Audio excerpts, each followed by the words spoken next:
ইমানকে যদি রাসূল সাল্লাল্লাহু আলাইহি সাল্লাম একটা হাদিস বলছেন, বুঝেন, আমি যেভাবে বলতেছি রাসূল এইভাবে বলেন নাই, আমি সহজে বোঝানোর জন্য একটু বিস্তারিত বলতেছি। ইসলাম কয়টা ভিত্তির উপরে দাঁড়ায় আছে?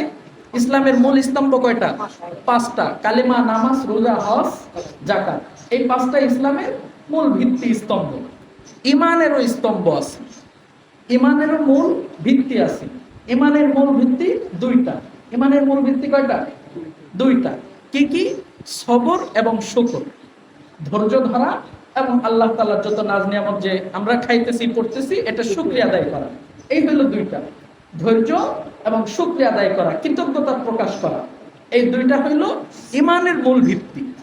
কেউ যদি মনে করেন ধৈর্য ধরে না, আল্লাহ যে হাজার হাজার নিয়ামত দিচ্ছে এটার শুকরিয়া আদায় করে না, তাইলে সে পরিপূর্ণ মুমিন। তার ইমান স্তম্ভ ছাড়া। একটা বিল্ডিং যখন তৈরি করা হয়, বিল্ডিং এর মাটির নিচে যেটা গাড়া হয় এটাকে বেশি মজবুত করা হয়, কারণ মাটির নিচে যত মজবুত হবে উপরে তত শান্তিতে থাকা যাবে। ইমানের মূল ভিত্তি ওই দুইটা, শুকর এবং সবর। এই দুইটা আমি আপনি যত আঁকড়ায় ধরতে পারবো তত আমার আপনার ইমান মজবুত হবে। আমি শুকরিয়া আদায় বেশি করতে পারবো, সবর বেশি করতে পারবো।